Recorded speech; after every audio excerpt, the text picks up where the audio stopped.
পুরান ঢাকার রায় সাহেব বাজারে থাকি। আজ আমি যে ঘটনাটা বলবো সেটা আমার মেয়ের টিচারের কাছ থেকে শোনা। এই ঘটনাটি টিচারের চাচাতো ভাইয়ের সাথে ঘটেছে। আমি যেভাবে শুনেছি তা আমি সেভাবে লিখলাম। তার চাচাতো ভাই মোট 3 জন। যে ভাইয়ের সাথে ঘটনা ঘটেছিল সে ছিল বাড়ির বড় ছেলে। যে ঘটনাটি দেখেছিল সে তার ছোট ভাই। বড় ভাইয়ের বিয়ের কথা ঠিক হলো তাদের পাশের গ্রামে। মেয়ে দেখে বাড়ির সবাই খুব পছন্দ হলো, কারণ মেয়েটি খুব সুন্দর। তবে তার বড় ভাই বিয়ে করতে রাজি হলো না। তারপরও মা বাবা যেহেতু চেয়েছিলেন, তাদের উপরে কোনো কথা বলল না সে। বিয়ের দিন ঘনিয়ে আসে। গায়ে হলুদের রাতে মেজ ছেলেটা দেখে যে বাড়ির সবাই ঘুমিয়ে পড়েছে, তবে তার ভাই একা বাড়ির বাইরে বড় একটি আম গাছের ওপরে তাকিয়ে আছে। মেজু ভাইটি এগিয়ে যেতে সে ঘাবড়ে উঠে বলে, তুই এখানে কেন এসেছিস? যা শুয়ে পড়, কাল তাড়াতাড়ি যেতে হবে। আমি ভাইয়ের কথা শুনে চলে গেলাম। আমার বড় ভাই আমাকে অনেক আদর করত। পরের দিন বিয়ে বাড়ি, যেই বিয়ের কাজ সুসম্পন্ন হয়, আমরা নতুন ভাবিকে বাসায় নিয়ে এসে সবাই খুশি হয়ে অনেক লোকজন এসেছে নতুন বউ দেখতে। কিন্তু আমি দেখি যে ভাইটা আমার দূরে দূরে। মা বলল যে বউ ভাতের দিন তোরা কাকে কাকে সাথে নিবি। ভাই বলে আমার আর আমার এক চাচাতো ভাইয়ের কথা। মা বলে কাল গেলে তোকে 3 দিন থাকতে হবে। আমরা দুজন খুবই খুশি। কখন ভাইয়ের শ্বশুর বাড়ি যাব। বউ ভাতের দিন আমরা সব কাজ সেরে বিকেল বেলায় ভাইয়ের শ্বশুর বাড়ি চলে যাই। নতুন জায়গা, নতুন সব মানুষ। রাতের খাবার সেরে আমি ও আমার চাচাতো ভাই বড় ভাইয়ের ঘরে গিয়ে দেখি ভাইয়া একটি চেয়ারে বসে আছে আর ভাবি খাটে বসে আছে। আমরা কিছুক্ষণ ভাবির সাথে দুষ্টুমি করলাম, কিন্তু ভাইয়াকে কেমন যেন গম্ভীর হয়ে থাকতে দেখলাম। রাত 11টা বাজে। তখন ভাবির মা এসে বলল, তোমাদের বিছানা করা হয়েছে পাশের রুমে, এসো ঘুমিয়ে পড়ো। আমরা ভাইয়ের কাছ থেকে বিদায় নিয়ে চলে যাই। রুমে এসে আমি ভাবি ভালো করে দরজাটা আটকে দিই। আমার চাচাতো ভাইকে বলি যে তুই ওয়াশরুমে যাবার দরকার হলে আমাকে বলিস। এভাবে বলে আমরা দুজন ঘুমিয়ে পড়ি। ঘুমানোর পর 2-3 ঘন্টা কি হবে, স্বপ্নে দেখতে পাচ্ছি যে আগুন জ্বলছে। গরম আগুনের তাপ আমার খুব কাছে এসে লাগছে। আমি বুঝতেই পারছি না। হঠাৎই আমার চোখ খুলতেই দেখি আমার রুমে আগুন জ্বলছে। আগুনের ভেতর দিয়ে আমি দেখি যে আমার খুবই আদরের সেই বড় ভাইয়া হারিকেনের তেল নিজের শরীরে ঢেলে দিচ্ছে। আমি চিৎকার করতে লাগলাম, কি করব বুঝতে পারছি না। পাশে চাচাতো ভাই ও পাগলের মতো চিৎকার করতে লাগলো। আমি দেখতে পারছি ভাইয়ের মুখে কোনো শব্দ নেই, সে চুপ হয়ে বসে আছে আর আমার দিকে তাকিয়ে আছে। বাড়ির সবাই আমাকে বলছে দরজা খোল। আমি আরো অবাক হই যে আমি ঘুমানোর আগে দরজা বন্ধ করেছিলাম, কিন্তু ভাইয়া ঘরে আসলো কিভাবে। আমি অনেক কষ্ট করে দরজাটা খুলে দেই। সবাই পানি দিয়ে আগুন নিভিয়ে ভাইয়াকে হাসপাতালে ভর্তি করে। আমি পাগলের মতো চিৎকার করতে লাগলাম, কি করব বুঝতে পারছি না। বাবা মা বাড়ির সবাই। ডক্টর বলে 70 ভাগ পুড়ে গেছে। পুলিশ এসে সবাইকে জিজ্ঞেস করলেন কি করে হলো। পুলিশ সন্দেহ করছেন ভাইয়ের শ্বশুর বাড়ির লোকদের। ভাবির মুখে শুনলাম রাতে ভাই নাকি তাকে বলে তুমি ঘুমাও। আমি তাকে বললাম আপনি ঘুমাবেন না? উনি উত্তর দিল না। জানালার কাছে গিয়ে বড় একটি গাছের দিকে তাকিয়ে আছে। ভাবি ভাবলো প্রথম দিন, কাল ঠিকই কথা বলবে। তবে ভাবি বলল যে সে কখন কিভাবে ঘর থেকে উঠে গেছে সে জানে না। এভাবে ভাবি বলতে বলতে অজ্ঞান হয়ে গেল। হাসপাতালের বেডে ভাইয়া তাকিয়ে তাকিয়ে সবাইকে দেখছে, আর আমার মা ভাইকে জিজ্ঞেস করছে এটি কিভাবে হলো। সে কোনো উত্তর দিল না। আমার মা ভাই যখন জিজ্ঞেস করলো এটি কিভাবে হলো, সে কোনো উত্তর দিল না, শুধু তাকিয়ে থাকে রুমের একটি কোণায়। দ্বিতীয় দিনে আমি পুলিশকে বলি ঘটনা ঘটেছে আমার সামনে। ওই রুম বন্ধ করে আমি নিজেই ঘুমিয়েছিলাম, কিন্তু ভাইয়া কিভাবে বন্ধ ঘরে আসলো? যখন আগুন জ্বলতে লাগে তখন আমি দরজা খুলে দেই। আমার ভাইকে তারা কিছু করেনি, আমি নিজেই দেখেছি। তারপর পুলিশ চলে যায়। আমি বাসায় আসার পর আমার বাবা আমাকে বলল, তোর ভাইয়া বাসায় আসতে চাইছে, কাল সকালে তোর ভাইয়াকে নিয়ে আসতে হবে। ও বাড়িতে আসতে চাইছে, ওর শেষ ইচ্ছেটা পূরণ করে দে। আমি আমার বাবাকে জড়িয়ে ধরে কেঁদে দিই। তৃতীয় দিন সকালে হাসপাতালে দেখি ভাইয়া উপরের দিকে তাকিয়ে আছে, চোখ দিয়ে পানি পড়ছে। আমি জিজ্ঞেস করি, তুমি বাসায় যাবে? আমার দিকে তাকিয়ে চোখের ইশারায় হ্যাঁ বলে। হাসপাতাল থেকে আমরা ফিরে আসি 12টার দিকে। বাসায় আসার পর ভাইয়া কেমন যেন করছে। বাবা, মা, ভাবি সবাই তাকে দেখতে আসছে, কিন্তু সে চুপ করে উপরের দিকে তাকিয়ে থাকে। বিকেল বেলায় আনুমানিক 4টার পর হঠাৎ করে কথা বলতে লাগলো। তাকে সেই বড় গাছের নিচে নিয়ে যেতে বলল। বাবা, আমি, আমার আরো ভাইরা তাকে চাদরে শুইয়ে সেখানে নিয়ে যাই। এরপর ভাইয়া বাবাকে কানের কাছে গিয়ে ফিসফিস করে বলে, এটা আমি করিনি বাবা, যে এটা করেছে তাকে খোদা মাফ করবেন না। এটা ভাইয়া বলার পর আবারও উপরের দিকে তাকালো এবং সেই মুহূর্তে সে মারা যায়। তার ছোট ভাই আজও সেই ব্যাখ্যা খুঁজে পায় না, এটা কি করে হলো। বন্ধ ঘরে তার ভাইয়া আসলো কিভাবে? একটা মানুষ নিজের শরীরে আগুন লাগিয়ে চুপ করে বসে থাকে কি করে? ঘটনাটি শুনে আমি নিজেই অবাক হই। যদি কারো কাছে এর ব্যাখ্যা থাকে বলবেন। আমার কাছে আরো কিছু বাস্তব ঘটনা আছে, আমি সময় পেলে লিখব। লেখায় কোনো রকম ভুল হলে ক্ষমা দৃষ্টিতে দেখবেন। ভূত.com আরো সামনে এগিয়ে যাবে ইনশাল্লাহ। তারপরে তিনি নাম লিখেছেন শিল্পী আরাদীপা। তারপরে তিনি শেয়ার করেছেন তার মোবাইল নাম্বার। এই ছিল ঘটনা। আশা করছি আপনাদের কাছেও এই কোনো ঘটনা আছে। যদি ঘটনা থাকে তাহলে আমাদেরকে অবশ্যই লিখে পাঠাবেন। আমাদের অ্যাড্রেস হচ্ছে russell.bhoot.com@gmail.com। চলে যাব কিছুক্ষণের মধ্যেই পরের ঘটনায়। Spirit, be here with me.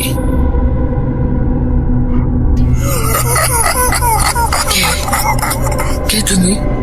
Bhoot.com.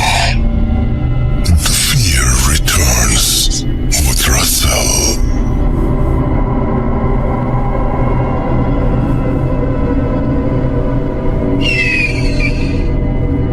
আরো একবার আপনাদের সবাইকে স্বাগত জানাচ্ছি। আমি রাসেল, শুনছেন ভূত.com। এবং এই ঘরে থাকার সময়টা আমরা গত সপ্তাহ থেকে যেটা করছি সেটা হচ্ছে ঘরে থেকেই আমরা ভূত.com রেকর্ড করে আপনাদের সামনে হাজির হচ্ছি, এবং সেই নিয়মেই আমাদের আজকের এপিসোডটিও চলছে। এবং আপনি যদি পার্টিসিপেট করতে চান, আপনার ঘটনা পাঠাতে চান, তাহলে আপনার মোবাইল ফোন দিয়ে জাস্ট আপনার ঘটনাটি রেকর্ড করে আমাদের কাছে পাঠিয়ে দিন। আমরা সেটা প্লে করব আমাদের এই এপিসোডগুলোতে। এবং আমি আমার বাসা থেকে যেমন করব, আপনি আপনার বাসা থেকে ঠিক সেইভাবেই রেকর্ডটা করে পাঠাবেন আমাকে। আমি আমার বাসা থেকে শোটা করব। এর আগে আমরা যখন হচ্ছে ফেসবুকেও গিয়েছিলাম, তখনও কিন্তু আমি আমার বাসা থেকে এবং আলিফের বাসা থেকে আমাদের ফেসবুকে এসেছিল। সো এরকম আরো অনেক কিছু প্ল্যান কিন্তু আমাদের আছে। সেই প্ল্যান আমরা আপনাদেরকে প্রকাশ করবো। একটু আগে সেই আলিফের কথা এই জন্যই বলছিলাম যে একটু আগের ঘটনাটা ছিল ডক্টর আলিফের। আশা করছি আপনারা অনেক বেশি এনজয় করেছেন। এখন যেটা করব সেটা হচ্ছে একটা হসপিটালের লাশের ঘটনা যদি আপনাদের শোনাই, আমার মনে হয় খারাপ হয় না। এটা সবসময় আপনাদের পছন্দ হয়। আমরা আশা করবো যে এই ঘটনাটি আপনাদের ভালো লাগবে। চলুন শুনে আসি। আর আপনারাও ঘটনা পাঠাবেন russell.bhoot.com@gmail.com এই অ্যাড্রেসে, এবং আমি আপনার ঘটনার জন্য অপেক্ষায় থাকবো সারা সপ্তাহ জুড়ে। এবং আশা করছি যে আপনারা প্রচুর পরিমাণে ঘটনা পাঠাবেন, এবং আপনাদের পড়ার জন্য আমার কাছে অনেক ঘটনা রয়েছে। একটা এপিসোড আমি জানি না শুধুমাত্র ঘটনা পড়বো এরকম ভাবে করলে কেমন হয়। যাই হোক, যদি হয় তাহলে তো ভালোই হয়। আশা করছি যে সেরকম একটা এপিসোড আমি হয়তো সামনে নিয়েও আসতে পারি। যদি আপনারা চান তাহলে অবশ্যই facebook/russell.স্বাধীন সেখানে গিয়ে কমেন্ট করুন এবং জানান যে এরকম কোনো এপিসোড আপনারা চান কিনা। আমার একটু কষ্ট হবে, বাট আমি চাইবো যে আপনাদের সামনে এরকম একটা এপিসোড নিয়ে আসতে। চলুন শুনে আসি হসপিটালের লাশের একটা চমৎকার ঘটনা। Stay tune. আসসালামু আলাইকুম রাসেল ভাই, আমি হাসিবুল হাসান রনি বলছি।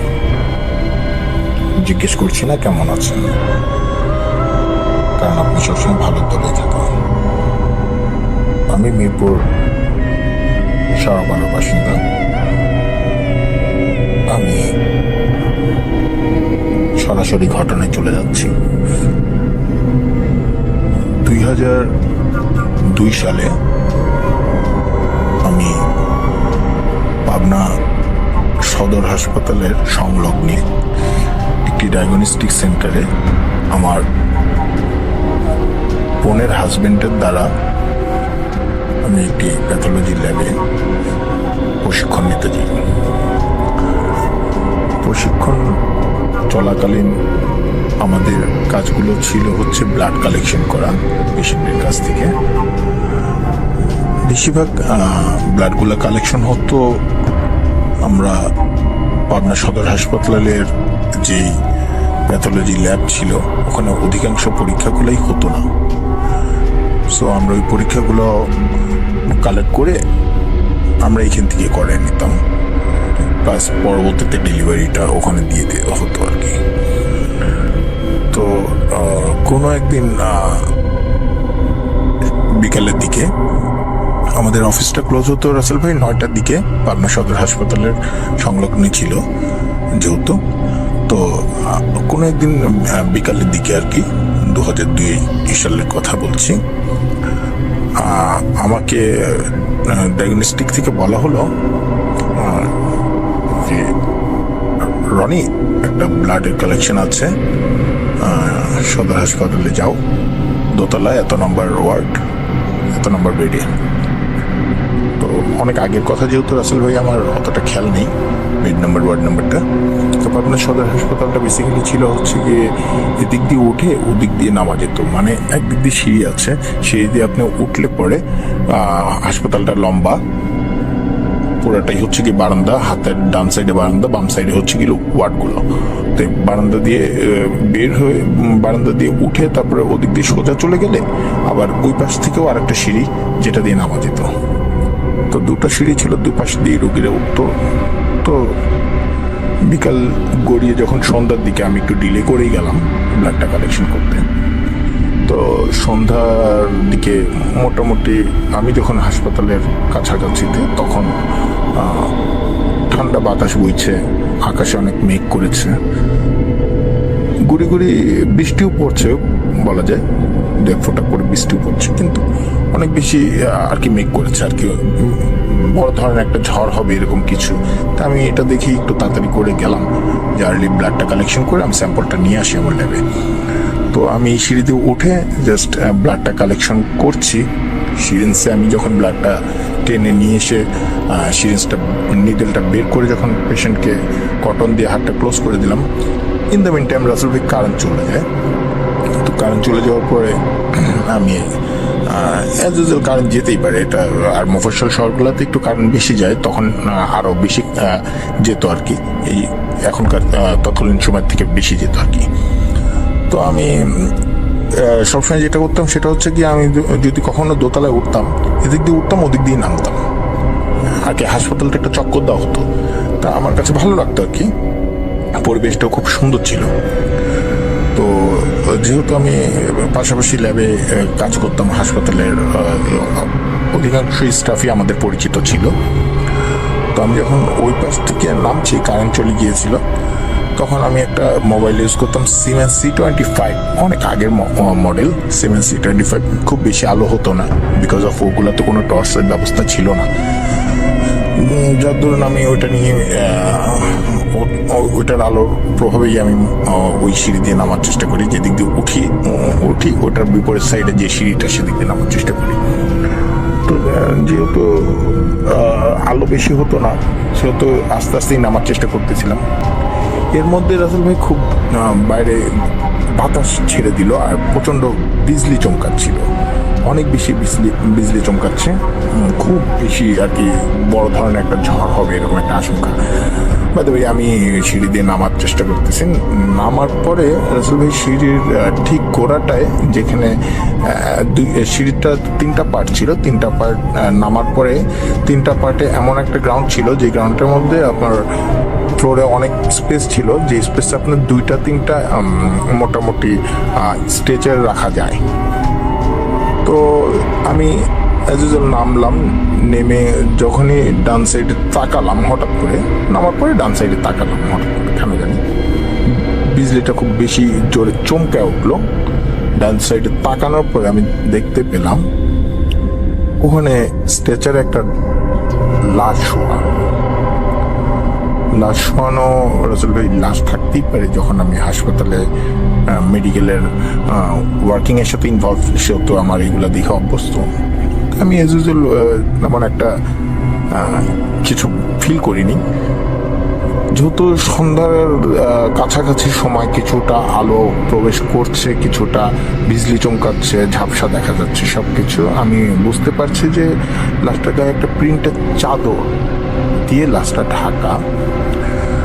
লাশটার হচ্ছে কি পা দুটো শোয়ানোর পরে সোজা হয়ে উপর দিকে থাকার কথা, সেখানে লাশটার পা দুটো উল্টা করে, আমরা বেসিক্যালি যে ভূত না, জিন টাইপের যেরকম পা দেখি, যে পা ঘুরানো থাকে, ঠিক ওরকম। যাই হোক, আমি ওটা দেখে একটু কাছে গেলাম যে পাটা এরকম কেন।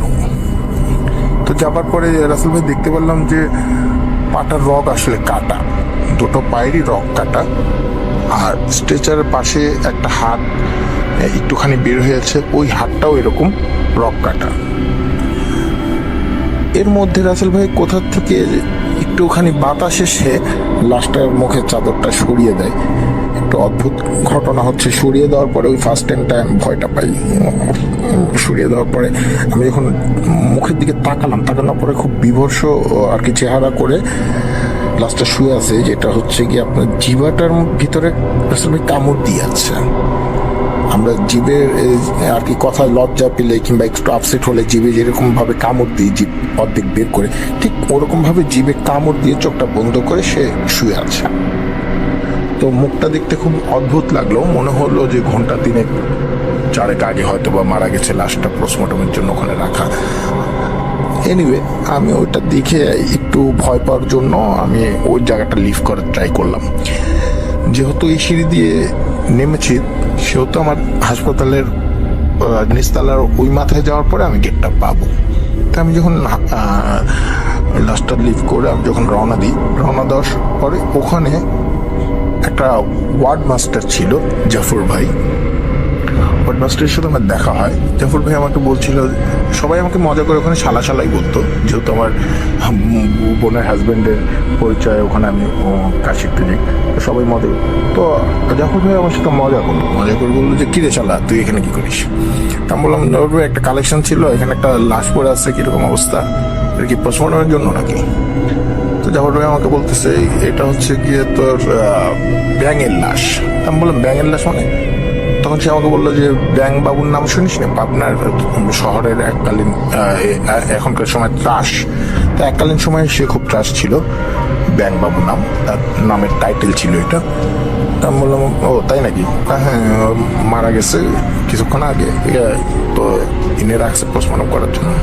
তা আমি বললাম, এই হাত পায়ের রক টক কাটা? হ্যাঁ, হাত পায়ের রক কাটছে, আরো কোপ টোপ পড়ছে পিছনে। তো যাই হোক, আমি এটা শুনে আমি যাবো বললাম যে, কোথায় যাচ্ছেন? বললে, উপরে যাবো। তা আমি চলে আসলাম। আমি চলে আসার পরে ল্যাবে ব্লাডটা কালেকশন দিলাম। দেওয়ার পরে আমি আমাদের যে সহকারী ছিল, আমাদের অনেক সিনিয়র, তাকে আমি বললাম যে এরকম ব্যাং বাবু না কি আছে পাবনাতে। তো আমার বেসিক্যালি রাসেল ভাই ঢাকাতেই জন্ম, আমি পাবনায় ওই কাজের জন্যই যাই। আমি পাবনা শিক্ষি আর শিল্পপতিকে আমি অতটা ভালো করে চিনতাম না। তো যাই হোক, সে আমাকে বললো ও ব্যাং মারা গেছে নাকি, তাই নাকি। উনিও খুব আর কি শুনলো আমার কাছ থেকে ঘটনাটা, ইন্টারেস্টেড হয়ে শুনলো আর কি। শোনার পর আমি তাকে বললাম যে হ্যাঁ মারা গেছে, এভাবে বিভৎসকর অবস্থায় মারা গেছে। তো আমার এতটুকু মনে আছে রাসেল ভাই সেই দিনটা ছিল বৃহস্পতিবার। তো শুক্রবারের দিন বন্ধ ছিল আলটিমেটলি আমাদের অফিস। তো শুক্রবারের দিন আমি অফিসে যাইনি, আমরা চলে আসলাম বাসায়। বাসায় আসার পরে আমার কাছে সারা রাত কেমন জানি একটু তন্দ্রা তন্দ্রা ঘুম হলো। ঘুমের মধ্যে আমি ওই যে খুব বাজে কোনো স্বপ্ন দেখবো তাও দেখিনি, কিন্তু অস্বস্তিকর একটা ঘুম। পরের দিন শুক্রবার, অ্যাজ ইউজুয়াল যা করি শুক্রবারে হলিডে ছিল। তারপরের দিন হচ্ছে শনিবার, স্যাটারডে। আমি মর্নিংয়ে অফিসে যাই। অফিসে যাওয়ার পরে ঠিক সারাদিন অফিস করার পরে রাসেল ভাই ওই সময়টাই সন্ধ্যার দিকে, মানে বৃহস্পতিবার সন্ধ্যায় যে টাইমটা ছিল, শনিবার ঠিক ওই টাইমটা সন্ধ্যার দিকে আমি ওয়াশরুমে ছিলাম। ওয়াশরুম থেকে আমাকে ওই যে ল্যাবের সিনিয়র ভাইয়া, উনি আমাকে ডাকতেছে, রনি, হাই রনি। আমি বললাম যে ভাইয়া আমি বাথরুমে বেরোচ্ছি। তো বাথরুম থেকে আওয়াজ দিয়ে আমি বের হলাম। বের হওয়ার পর আমি বললাম হ্যাঁ কী হয়েছে? কয় শালা খালি মিথ্যা কথা বলিস না। তা আমি বললাম কেন ভাইয়া কী হয়েছে? তখন উনি আমাকে বললো যে তুই না বললি ব্যাং মারা গেছে, ব্যাং তো মারা গেছে আজকে। আমি বললাম মানে? সে আমাকে বললো হ্যাঁ ব্যাং তো আজকে মারা গেছে, খালি ফাইলামি নাকি। আমি কথাটা শোনার পরে আমার কাছে আর কি ব্যাপারটা কেমন জানি বৃহস্পতিবার রাতের স্বপ্নের মতোই আর কি, তন্দ্রা ঘুমের মতোই মনে হচ্ছিল অনেকটা। কি বলবো আপনাকে আর কি। আমি সাথে সাথে সদর হাসপাতালের কাছে চলে যাই ইমার্জেন্সিতে যাওয়ার পরে ফার্স্ট টাইম লাশগুলো আসে ইমার্জেন্সিতে আগে বডি চেক আপ করা হয়। বডি চেক করানোর পরে লাশগুলো হয়তো বা বাইরে কোনো একটা স্থানে রাখে, না হলে ওই সিঁড়ির কোনায় রাখে যেখানে আমি ব্যাঙের লাশ দেখেছিলাম। যাই হোক, আমি সেখানে যাওয়ার মতো সিচুয়েশন হয়নি। আমি ইমার্জেন্সিতেই দেখলাম রাসেল ভাই, এটা আর কি আনবিলিভেবল ব্যাপার। অনেকেই অনেক ধরনের কাহিনী বলে। আই ডোন্ট নো আমি কি আর কি স্বপ্নই দেখেছি 2টা দিন ভরা, নাকি আমি প্র্যাকটিক্যালি দেখেছি 2টা দিন ভরা। বাট এটা হচ্ছে গিয়ে ট্রু। ওই চাদরটাই ছিল গায়ে,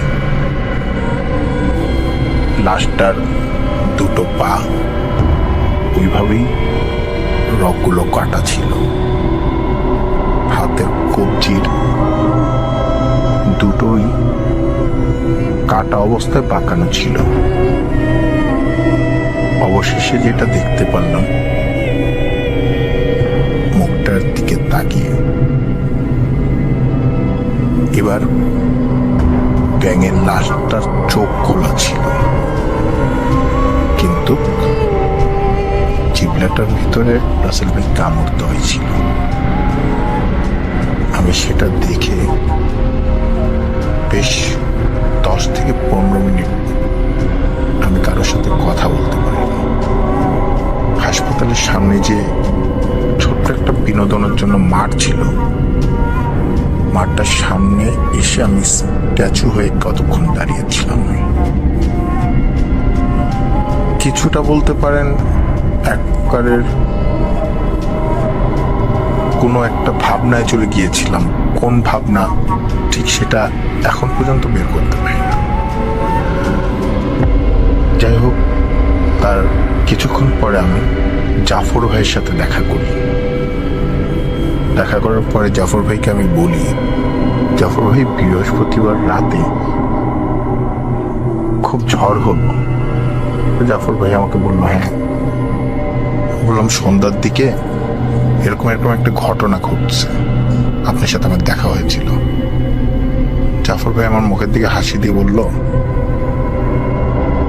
তোর মাথায় সমস্যা হয়েছে, অল্প বয়সে এত লাশ দেখিস তো, মানিককে বলিস কয়দিন তোকে বাসায় জানি রেস্টে রাখে।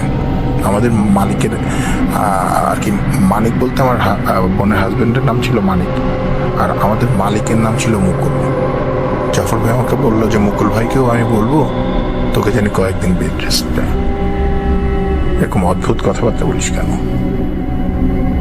তখন আমি তার হাতটা চেপে ধরে বললাম যে জাফর ভাই, সত্যি আপনি আমাকে বলেছিলেন এটা ব্যাঙের লাশ, তাই বলে আপনি উপরেও চলে গেলেন।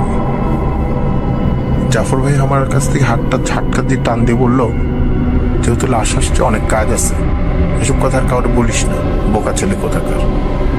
কি বলিস এগুলো? একটা মানুষ কবার মরে?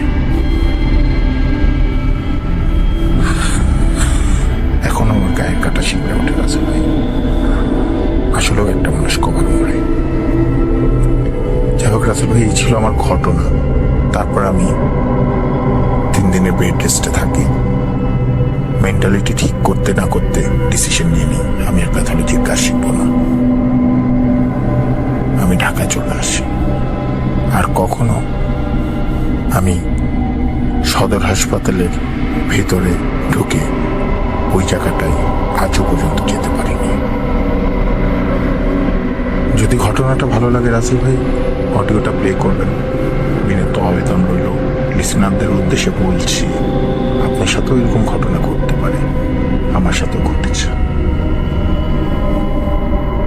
সবাই ভালো থাকবেন। আসসালামু আলাইকুম রাসেল ভাই। আশা করি আপনি সবসময় ভালো তুলেই থাকবেন। আমার কাছে আরো অনেক ঘটনা আছে, যদি কখনো সময় করতে পারি এটা প্লে করলে বাদ বাকি ঘটনাগুলো পাঠানোর চেষ্টা করব। আল্লাহ হাফিজ।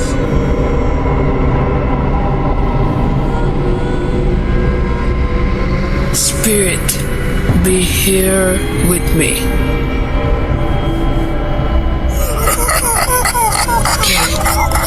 কে তুমি? Voot.com.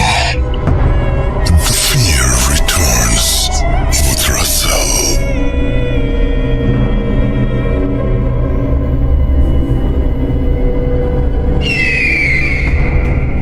আরো একবার আপনাদের সবাইকে স্বাগত জানাচ্ছি। আমি রাসেল।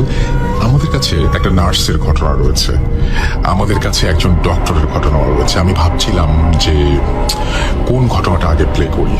অনেক ভেবে চিন্তে দেখলাম যে আচ্ছা, নার্স থেকে ডক্টরে যাই। নার্সের যে ঘটনাটি সেটা এসছে রংপুর থেকে, এবং ডক্টর যে ঘটনাটি সেটা একটু পরেই বলবো। চলুন আমরা শুনি সেই ঘটনাটি কি ছিল। এবং এইখানে আরো একটা ঘটনা রয়েছে, ডক্টর আলিফের না, শুধু আলিফের, যশোর থেকে। সেটাও আমরা হয়তো প্লে করবো একে একে। ইন দ্য মিন টাইম আমাদের ইমেল অ্যাড্রেসটা আরো একবার শেয়ার করতে চাই। আমাদের ইমেল অ্যাড্রেস হচ্ছে russell.truth.com@gmail.com। আচ্ছা, আমি জানতে চাই যে আপনারা এই সময়টা আসলে কিভাবে কাটাচ্ছেন। এই যে বাসায় থাকার পুরো সময়টা আপনারা চাইলে কিন্তু বিভিন্ন প্রতিদিনই সাথী ন্যাপে ঢুকে আমাদের এপিসোডগুলো শুনতে পারেন এবং আমাদের সাথে পুরোটা সময় থাকতে পারেন। এবং আমি বলবো যে একেবারে আতঙ্কিত হবেন না, নিজেকে সুরক্ষিত রাখুন, নিজের পরিবারের মানুষদের নিয়ে ভালো থাকুন, সেটাই আশা করব। এবং আমাদের কাছাকাছি থাকুন, truth.com এর সঙ্গে থাকুন, এবং আপনাদের জন্য অনেক দোয়া, অনেক ভালোবাসা। আশা করছি আমরা এই দুঃসময়টা পার করব এবং সামনে খুব সুসময় অপেক্ষা করছে আমাদের জন্য। আমি এটা বিশ্বাস করি, এবং আপনারা যদি এই বিশ্বাস করেন এবং সবাই যদি আমরা এই বিশ্বাস নিয়ে একসাথে থাকি, তাহলে এই বিশ্বাসের একটা শক্তি রয়েছে। এবং আল্লাহর কাছে প্রার্থনা করবেন যেন আমরা এই সংকটকে অতিক্রম করতে পারি। ইনশাআল্লাহ সব ঠিক হয়ে যাবে। আমরা আপাতত চলে যাই আবারও ঘটনায়। একটা নার্সের ঘটনা শুনবো। একজন নার্স আমাদের সাথে শেয়ার করছেন রংপুর থেকে। চলুন শুনে আসি তার ঘটনা। এখন তিনি রংপুরে আছেন কিনা সেটা আর ঘটনা শুনলে বুঝতে পারবেন। চলুন শুনে আসি ঘটনাটি।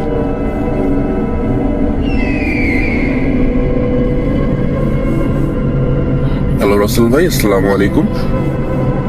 আমি রংপুর থেকে সিয়াম বলছি। আর আসলে as a health care provider আমার আসলে সবসময় ঘটনা পাঠানো বা সবসময় আসলে বুথের প্রেম বা বুথ.com যেটাই বলেন তার সাথে থাকা আসলে সবসময় সম্ভব হয়ে ওঠে না। বাট আমি বুথ.com এর বর্তমানে বুথ.com এর অনেক বড় একটা ফ্যান, বুথ এফএমেরও ফ্যান ছিলাম। যাই হোক, আপনি এত বড় একটা প্রোগ্রাম অ্যারেঞ্জ করছেন এত কষ্ট করে, সেজন্য আপনাকে অনেক অনেক অনেক ধন্যবাদ। তো আজকে আমি যে ঘটনাটা শেয়ার করছি সেই ঘটনাটা আসলে আমার পরিবারেরই একজনের সাথে ঘটা, আমি তার নাম বলবো না। তো তারা তারা স্বামী স্ত্রী দুজনই হচ্ছে সরকারি চাকরিজীবী। হ্যাঁ, তো তারা একটা জায়গায় বাসা ভাড়া থাকতো, মানে ভাড়া থাকতো বলতে সরকারি কোয়ার্টারেই থাকতো আর কি, কোনো এক জায়গায়।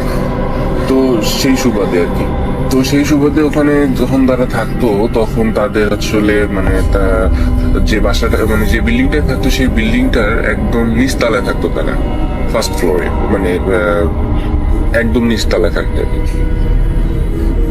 তো সেই নিচতলায় আসলে তখন আমি অনেকদিন আগের কথা বলছি, তখন আমার বয়স তখন কত হবে, তখন 10 বছর বয়স হবে আমার। আর এটা আমি কথা বলছি তাও আনুমানিক 2007-08 দিকের কথা বলছি, 7-8 সালের কথা বলছি। তখন আসলে ওই সময় যে জায়গাটায় বাসা ভাড়া থাকতো, তো ওই জায়গাটার আশেপাশের পরিবেশটা কিন্তু অতটা মানে ভালো ছিল না। মানে পরিবেশটা ভালো ছিল না বলতে জঙ্গল ছিল, বাঁশঝাড় ছিল, আপনার অনেক গাছগাছালি ছিল, অনেক ঘন পরিবেশ ছিল আর কি ওখানে। মানে মানে ভৌতিক একটা ব্যাপার ছিল ওখানে আসলে প্রথম থেকেই।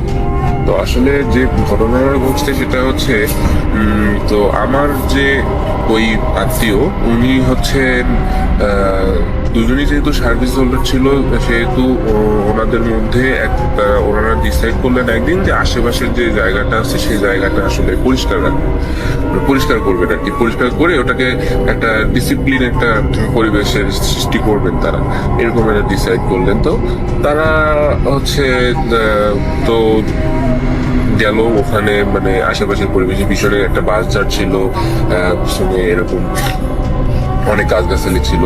তো তারা নিজ দায়িত্বেই সেই সময় আর কি ওটা পরিষ্কার করা শুরু করলো। তো আমি বলে রাখতে চাই যে ওখানে কিন্তু আপনার মানে ওই সময় কিন্তু ওই যে আমার আত্মীয়ের একটাই মাত্র ছেলে ছিল, তাদের সন্তান ছিল একটাই ওই সময়। তার বয়স কত হবে, আমার সমানই হবে তখন। তো মানে ওই সময় তখন আমার সমানে ছিল 10 বছর বা 12 বছর বয়স। তো আসলে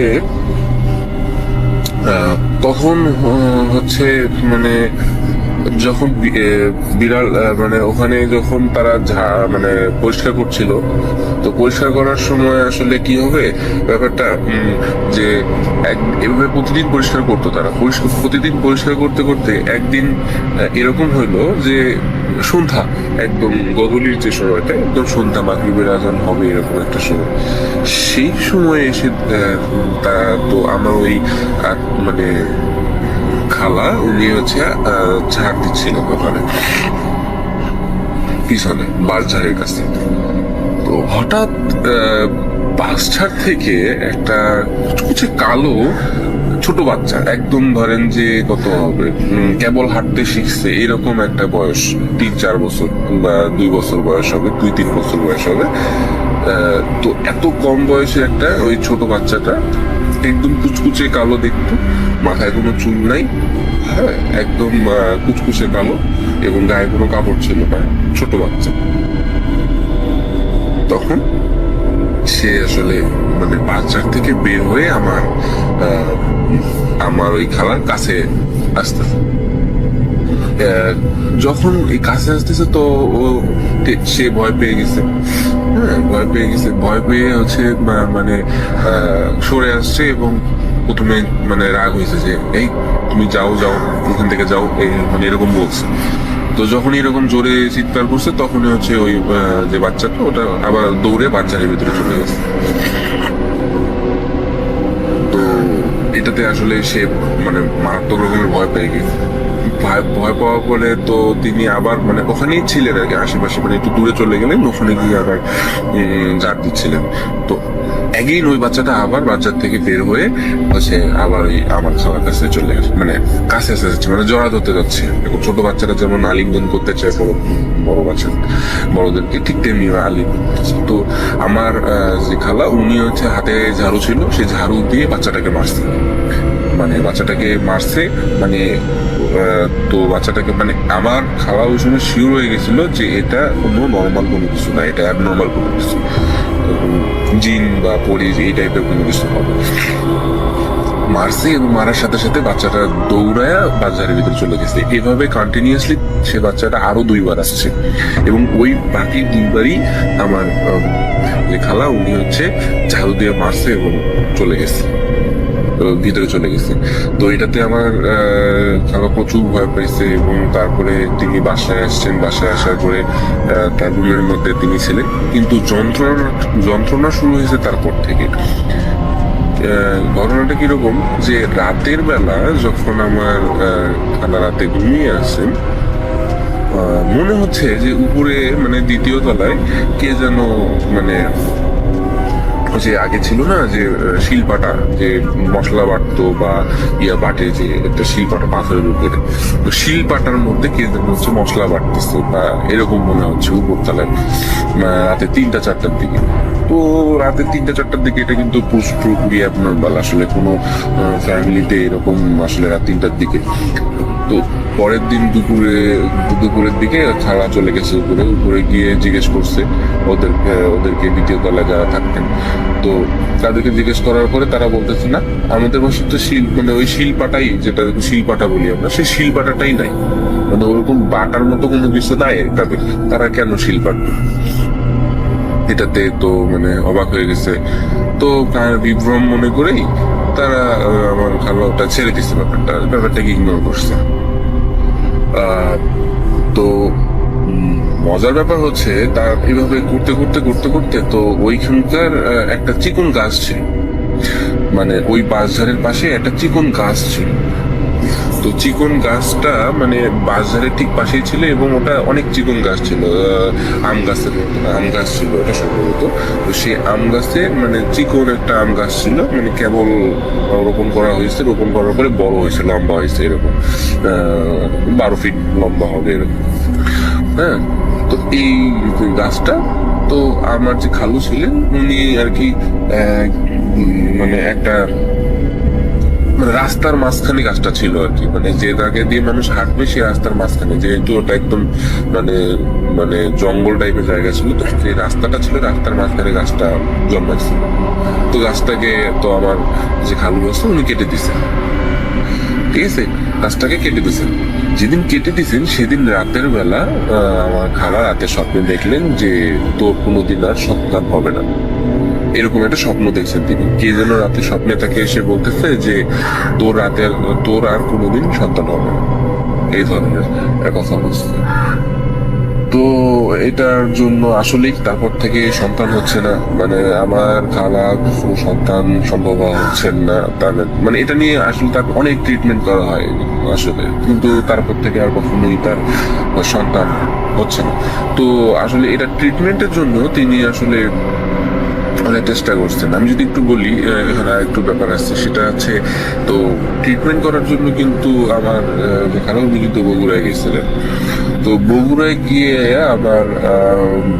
গিয়েছিলেন, মানে বগুড়ায় হচ্ছে আমাদের যে তোমার খালা আমাদের নানা বাসা আর কি বগুড়ায়। তো বগুড়ায় গিয়ে তিনি হচ্ছে আমার যে মামিকে গিয়ে পুরো ঘটনাটা বললেন, সবকিছু ফার্স্ট থেকে লাস্ট পর্যন্ত। তো উনি আমার মামি বললেন যে এখানে অনেক ভালো একজন বুজুর্গ ব্যক্তি আসে, এই ব্যক্তির কাছ থেকে যদি আমরা যাই তাহলে হয়তো একটা সলিউশন হতে পারে। তো তারা চলে গেলেন আসলে ওই বুজুর্গ ব্যক্তির বাসায়, মানে উনি আর কি এই ধরনের সমস্যাগুলো সমাধান করতে পারতেন। তো ওনার বাসা ছিল অনেক দূরে ছিল, ওই সময় আমরাও গিয়েছিলাম আর কি, আমরাও গিয়েছিলাম, সব পরিবার একসাথেই গিয়েছিলাম ওখানে। তো তখন আমিও ছোট, ও ছোট, দুজন মিলেই গিয়েছিলাম। তো আমরা গিয়েছি, যাওয়ার পরে হচ্ছে ওই বুজুর্গ ব্যক্তির অনেক দূরের বাসা, আমাদের নানা বাসা থেকে অনেক দূরের বাসা। তো অনেক দীর্ঘ যাত্রা আমরা করলাম, করার পরে ওখানে পৌঁছানোর পরে ওনার বাসায় গিয়ে ঢোকার পরে উনি তখন মানে এরকম রোগী দেখতেছিলেন আর কি, মানে ওনার কাছে আরো অনেকেই আসছে আর কি সলিউশন নিতে। তো উনি সবার ট্রিটমেন্ট দিচ্ছেন। তো আমাদেরকে বসতে বললো, তা আমরা ঘরের ভিতরে ওই দিকে গিয়ে বসলাম। তো তো আমি যেটা লক্ষ্য করলাম, আমি নিজে, এটা আমার নিজের চোখে দেখা, আমি যেটা লক্ষ্য করলাম, ওই বাসায় অসংখ্য বিড়াল। আপনি কল্পনা করতে পারবেন না রাসেল ভাই যে ওখানে আসলে কতটা বিড়াল ছিল। আপনার আইডিয়াতেও থাকবে না যে এত বেশি বিড়াল ওখানে ছিল। মিনিমাম আপনার একটা বাসায় মিনিমাম উপরে 60 থেকে 70টা বিড়াল ছিল। 60 থেকে 70টা অ্যাডাল্ট বিড়াল একটা বাসায় থাকা কিন্তু অ্যাবনর্মাল। এরকম, এটা কিন্তু আসলে মানে নর্মাল কোনো মানুষের বাসায় কিন্তু এতগুলো বিড়াল থাকার কথা না। 60 থেকে 70টা বিড়াল তার বাসায় ছিল, এবং ছোট বাচ্চা যদি হিসাব করি তাহলে আরো বেশি হবে। এই বিড়ালগুলো সবগুলো ছিল সাদা রঙের, সবগুলো বিড়ালই সাদা রঙের ছিল, মানে অন্য কোনো কালারের বিড়াল না, সবগুলোর চেহারা একই রকম। আপনি আলাদা করতে পারবেন না একটা বিড়াল থেকে আলাদা আরেকটা। একবার মিশে গেলে ওই বিড়ালটাকে খুঁজে পাওয়া যাবে না। সব বিড়ালই সাদা। এবং বিড়ালগুলো জাস্ট বাসার এক প্রান্তে একটা ছোট একটা গর্তের মতো আছে, গর্ত বলতে একটা ফুটার মতো আছে, ফুটা দিয়ে ওইদিকে হয়তো বাড়ির পিছনের দিকে দেওয়া যায়, আবার বাড়ির সামনের দিকে একটা ওরকম ফুটার মতো আছে, ফুটা দিয়ে রাস্তার এই দিক দিয়ে চলে দেওয়া যায়। মানে বাড়িটা বিশাল লম্বা ছিল, বড়, অনেক বড় বাড়ি ছিল। তো বিড়ালগুলো জাস্ট খালি ওই মানে বাড়ির পিছনের দিকে চলে যাচ্ছে, এই বাড়ির ভিতর থেকে ওই ফুটা দিয়ে সবগুলো বিড়াল 60-70টা বিড়াল জাস্ট খালি ওই ফুটা দিয়ে বাইরে চলে যাচ্ছে ওই জঙ্গলের দিকে। আবার একটু পরে আবার জঙ্গল থেকে ফিরে জাস্ট ওই ইয়ার ভিতরে চলে আসতেছে, মানে বাড়ির ভিতরে চলে আসতেছে, এবং বাড়ির সামনে যে ছিদ্রটা ছিল, ফুটাটা ছিল, ওই ফুটাটা দিয়ে চলে যাচ্ছে, রাস্তার দিকে চলে যাচ্ছে, এবং কিছুক্ষণ এসে বাড়ির ভিতরেও থাকতেছে। তো আমি তখন ছোট ছিলাম, আমি বিষয়টা খুব মজা পেয়েছিলাম। তো আমি গিয়ে মানে যখন হচ্ছে বিড়ালগুলো যখন ঢুকতেছিল আর কি বাড়ির পিছনের দিকে এরকম বা জঙ্গলের দিকে যাইতেছিল, তো আমি তাদের মধ্যে একটা বিড়ালের লেজ ধরছি, লেজ ধরে উপরের দিকে তুলছি। এখন যেহেতু মানে আপনি মানে আমি কি বলবো, মানে আসলে ওই সময় আমি এতটা ভয় পাইছি ওই বিড়ালের ফেসটা ওই সময় দেখে, মানে বলার মতো না যে আমার আসলে ওই সময় মনে হচ্ছিল না যে আসলে ওটা বিড়াল বা অন্য কিছু। আমার আসলে মনে হয় মানে এতটা ভয়ঙ্কর একটা চেহারা আমি ওই সময় দেখছি ওই বিড়ালটা। আমি সাথে সাথে বিড়ালটাকে ছেড়ে দিচ্ছি। তো যাক, এটা ছিল হচ্ছে ওই বুজুর্গ ব্যক্তির সাথে দেখা করার আগের বিষয়। বুজুর্গ ব্যক্তির সাথে যখন আমি দেখা করলাম, মানে আমার খালা, আমার আম্মা ছিলেন, আমার মামি ছিলেন, আমার খালাতো ভাইরা ছিলেন, সবাই মিলে আসলে সাথে গেলেন। তা আমরা যখন বসছিলাম তখন দেখা গেল যে তিনি বলতেছেন এভাবে যে যে মা তোমার হচ্ছে মানে আমার খালাকে বলছে, মা তুমি তুমি রংপুর থেকে আসছো না? তো খালা বলতেছে হ্যাঁ আমি রংপুর থেকে আসছি। বলছে যে তুমি তো এই জায়গায় থাকতে?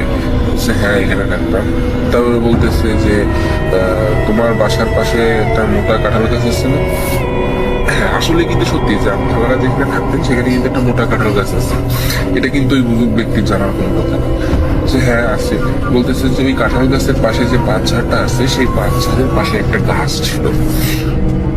ওই আমার খালু যে গাছটাকে কেটে দিয়েছে সেই গাছের কথা বলছেন, এবং বলছেন যে ওই গাছটা ছিল এবং তোমার স্বামী সেই গাছটা কেটে ফেলেছে। তো আমার খালা বললেন হ্যাঁ আমার স্বামীটা কেটে ফেলেছে। বলছে হ্যাঁ ওই গাছটা আসলে তোমার স্বামী কাটা উচিত হয়, তোমার স্বামীর ওই গাছটা কাটা উচিত হয়। ওই গাছটা কাটার কারণে ওই যে জিনিসটা ওই গাছের মধ্যে থাকতো সেইটা তোমার সন্তান হতে দিচ্ছে না, এবং ওখানে একটা মানে একটা পরিবার থাকে, ওখানে মানে একটা জিনের পরিবার থাকতো। সেই পরিবারের ওই যে ছোট বাচ্চাটার কথা আপনাকে বললাম রাসেল ভাই, সেই বাচ্চাটা ছিল হচ্ছে ওই জিনেরই সন্তান আর কি।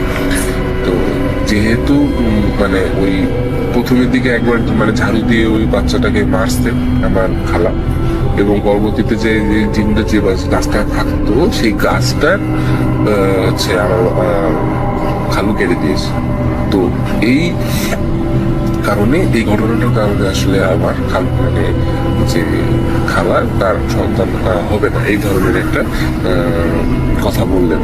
তো তারপরেও উনি বললেন যে আমি একটু শেষ চেষ্টা করে দেখতে পারি, যদি তুমি চাও আমি শেষ চেষ্টা করে দেখতে পারি।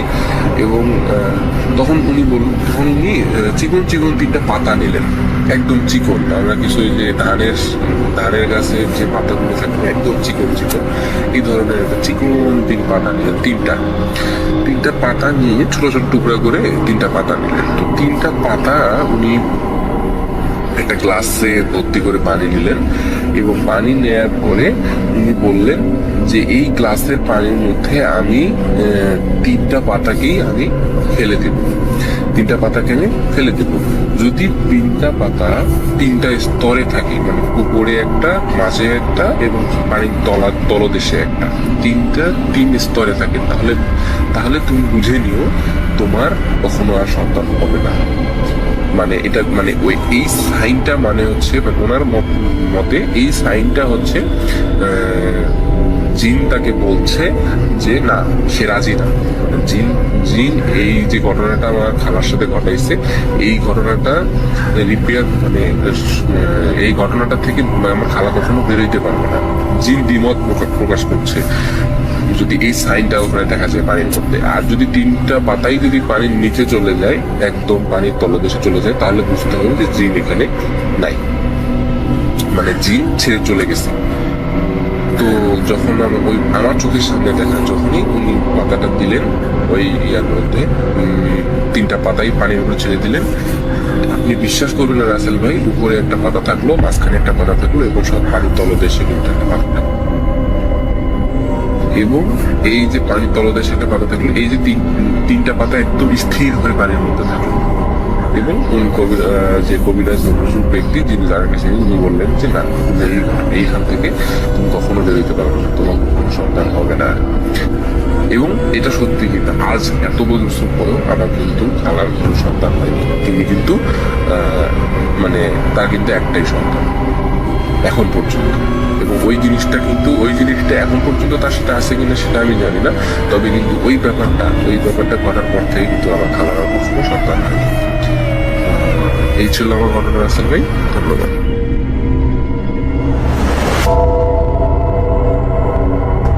Spirit, be here with me.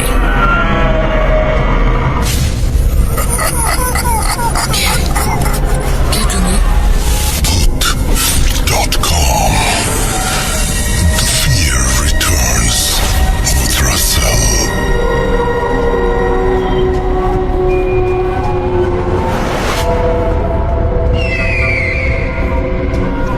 আরো একবার আপনাদের সবাইকে স্বাগত জানাচ্ছি, আমি রাসেল। শুনছেন ভূত.com। এবং আমি গত সপ্তাহে দেখেছিলাম যে আপনারা যারা ভূত.com শোনেন, তারা পৃথিবীর বিভিন্ন জায়গা থেকে কিন্তু আমাদের ঘটনা পাঠান। পৃথিবীর বিভিন্ন জায়গা থেকে আমাদের ঘটনাগুলো পাঠিয়ে একভাবে যেমন আমাদের সাথে কানেক্টেড থাকে, ঠিক সেইভাবেই ভূত.comকে আরো সামনের দিকে এগিয়ে নিয়ে যান। এই জন্য আপনাদের জন্য অনেক অনেক অনেক অনেক ধন্যবাদ। এবং আপনাদেরকে ধন্যবাদ দিয়ে কোনোভাবেই ছোট করতে পারবো না। আশা করছি এইভাবে আপনাদের যে সহযোগিতার হাত আমার দিকে বাড়িয়ে দিয়েছেন, সেটা অব্যাহত থাকবে।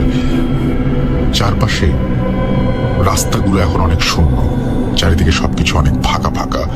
এই সময়টায় থাকে না যে আমরা বাড়ির বারান্দায় দাঁড়ালেও কেমন একটা ভয়ঙ্কর অনুভূতি হয়। কিন্তু আমি বলবো, ঘটনার এই মুহূর্তে মোবাইল ফোনটাকে নিয়ে অথবা আপনি যে ডিভাইস দিয়ে শুনছেন, একটু বারান্দায় গিয়ে দাঁড়ান অথবা জানালাটা খুলে দিন। বাইরের স্তব্ধ রাস্তা, চাপ সবকিছু একটু খেয়াল করুন। আর যদি একেবারেই উঠতে না ইচ্ছা করে, তাহলে চোখ বন্ধ করুন। বিশ্বাস করুন, একটা অন্যরকম পৃথিবীতে নিয়ে যেতে পারে আপনাকে ভূত.com। চলে যাবো একজন ডক্টরের ঘটনায়, যিনি ঘটনাটি পাঠিয়েছেন ওয়াশিংটন থেকে। এবং আপনাকে আমি বলবো যে আপনি খুব সাবধানে থাকবেন, সবসময় নিজের যেমন খেয়াল রাখবেন, পরিবারের সবার প্রতি খেয়াল রাখবেন। আপনাদের সবার জন্য, পৃথিবীর জন্য আসলে আমাদের অনেক শুভকামনা। আমাদের এখান থেকে বেরিয়ে আসতেই হবে, আমাদের এখান থেকে মুক্তি পেতেই হবে। চলুন চলে যাই আমাদের পরবর্তী ঘটনায়। আসসালামু আলাইকুম রাসেল ভাই এবং ভূত.কমের সকল লিসেনার্স, আশা করি সবাই ভালো আছেন। সবাইকে জানাচ্ছি বাংলা নববর্ষের শুভেচ্ছা। আমার নাম সিবাত আশরাফি, আমি পেশায় একজন চিকিৎসক এবং বর্তমানে আমি আমেরিকাতে অবস্থান করছি। আমি ভূত এফএম-এর একজন অনেক পুরানো লিসেনার। ভূত এফএম এবং ভূত.কম আমার খুবই পছন্দের একটি শো। আজকে আমি আপনাদের সাথে যে স্টোরিটি শেয়ার করতে যাচ্ছি সেটা আমেরিকার রাজধানী ওয়াশিংটন ডিসির একটি বাড়িকে কেন্দ্র করে। বাড়িটির নাম হেলসিয়ান হাউস। প্রথমে বাড়িটির একটু বর্ণনা দিয়ে নিই।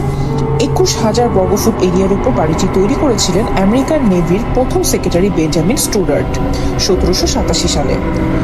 বাড়িটি প্রায় 230 বছরের পুরনো, কিন্তু বেঞ্জামিন স্টুডার্ট বেশি দিন বাড়িটি ভোগ করতে পারেননি। তার মৃত্যুর পর উত্তরাধিকার সূত্রে তার পরিবারের বিভিন্ন মানুষের কাছে বাড়িটির মালিকানা পরিবর্তিত হয়, কিন্তু কোনো মালিকই বাড়িটিতে বেশি দিন থাকতে পারতেন না। কেউ মারা যেতেন, কেউ অনেক অসুস্থ হয়ে পড়ে অন্য কোথাও চলে যেতেন, অর্থাৎ বেশিরভাগ সময় বাড়িটি খালি পড়ে থাকত। পরবর্তীতে 1900 সালে আলবার্ট ক্লেমেন্স নামের এক ব্যক্তি হেলসিয়ান হাউসটিকে কিনে নেন। আলবার্ট ক্লেমেন্স ছিলেন খুবই ব্যতিক্রমধর্মী একজন মানুষ। তিনি বিশ্বাস করতেন তিনি বাড়িটিকে যত বেশি পরিবর্তন করবেন, অর্থাৎ স্ট্রাকচারাল চেঞ্জ করবেন, তার আয়ু তত বৃদ্ধি পাবে। এই চিন্তা থেকে পরবর্তী 38 বছরে তিনি বাড়িটির ভিতরের স্ট্রাকচারে অনেক বেশি পরিবর্তন করেন। তিনি রুমের ভিতর রুম তৈরি করতেন, তার ভিতরে আবার রুম, এভাবে একটি রুমের ভিতর একাধিক রুম তৈরি হয় এবং সেগুলো আয়তনে এতই ছোট ছিল যে একটি চেয়ার বা একটি টেবিল ছাড়া আর কিছু সেখানে রাখা যেত না।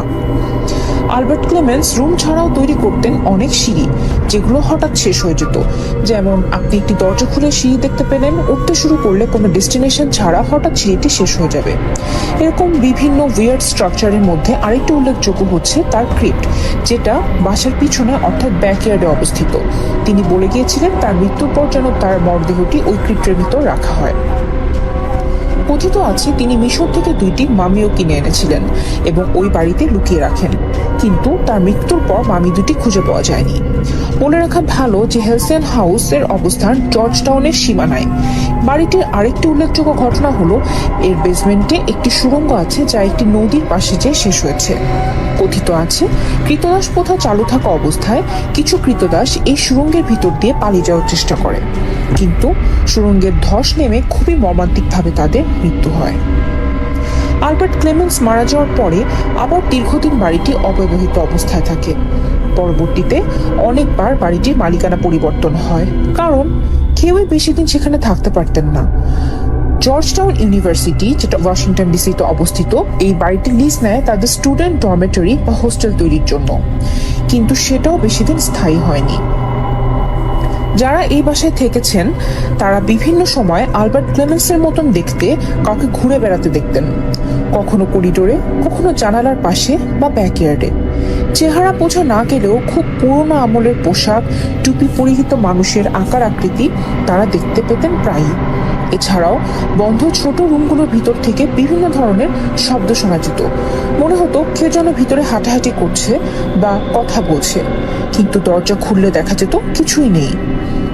বেসমেন্টের যে এরিয়া থেকে সুড়ঙ্গটা শুরু হয়েছে সেখান থেকে অলমোস্ট প্রতি রাতেই ভেসে আসতো মানুষের আর্তচিৎকার, যেন তারা সব ভেঙে বেরিয়ে আসতে চাইছে।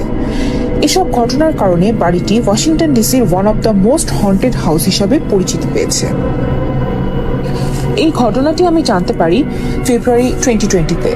ওয়াশিংটন ডিসিতে এমন একটি সংস্থা আছে যেখানে রেজিস্ট্রেশন করলে একজন লোকাল গাইড আপনাকে কিছু হন্টেড বাসায় নিয়ে যাবে এবং তার ব্যাকগ্রাউন্ড স্টোরিটি বলবে। এই সংস্থার এরকমই একটি সংস্থার সাথে আমি গিয়েছিলাম এবং ইন্টারনেট থেকেও পরবর্তীতে স্টোরিটি আমি ভেরিফাই করেছি। ইমেলের সাথে আমি বাড়িটির একটি ছবি দিচ্ছি, যেটা আমার তোলা। বর্তমানে এই বাড়িটি একটি কোম্পানির হেডকোয়ার্টার হিসাবে ব্যবহৃত হচ্ছে। রাসেল ভাই, এই ছিল আমার স্টোরি। ভালো লাগলে শেয়ার করবেন। এছাড়াও আমার নিজের সাথে, আমার ফ্যামিলি মেম্বারদের সাথে এবং আমার মেডিকেল কলেজের কিছু ঘটনা আমার জানা আছে। পরবর্তীতে সময় পেলে সেগুলো পাঠিয়ে দিব ইনশাল্লাহ। সবাই ভালো থাকবেন, সুস্থ থাকবেন। আল্লাহ হাফেজ।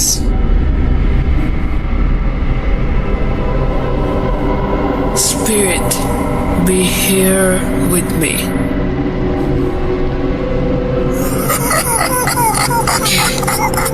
কে তুমি?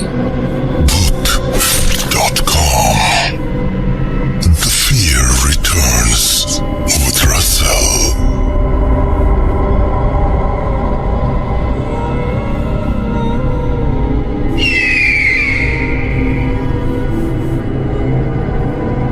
ব্যাক। আরও একবার ভূত.com-এ আপনাদের স্বাগত জানাচ্ছি আমি রাসেল। শুনছেন ভূত.com এবং আশা করছি এনজয় করছেন, ভালো লাগছে, আমাদের সাথেই আছেন। এই মুহূর্তে আমি যেটা করতে চাই সেটা হচ্ছে আরও একটা ঘটনায় চলে যেতে চাই।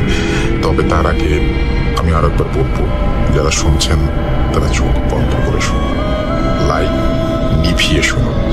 অনেক সময় এরকম হয় না যে মাঝরাতে আমাদের ঘুম ভেঙে যায়, আমরা বুঝতে পারি না আমরা ঠিক কোথায় আছি, আমাদের পা কোন দিকে, পাটা কি দরজার দিকে নাকি দেয়ালের দিকে, মাথাটা কি খাটের কোন দিকে বা খাটটাই কোথায়। মাঝে মাঝে এরকম অবাক লাগে না? রাতের বেলায় হঠাৎ ঘুম ভেঙে গেলে মাঝে মাঝে মনে হয় না যে বাইরে কিছু একটা ঘটছে, আপনি বুঝতে পারছেন, অনুভব করতে পারছেন, কিন্তু যেতে ইচ্ছে করছে না, উঠতে ইচ্ছে করছে না। এরকম নানা ভাবনা কিন্তু আমাদের রাতের বেলায় আসে।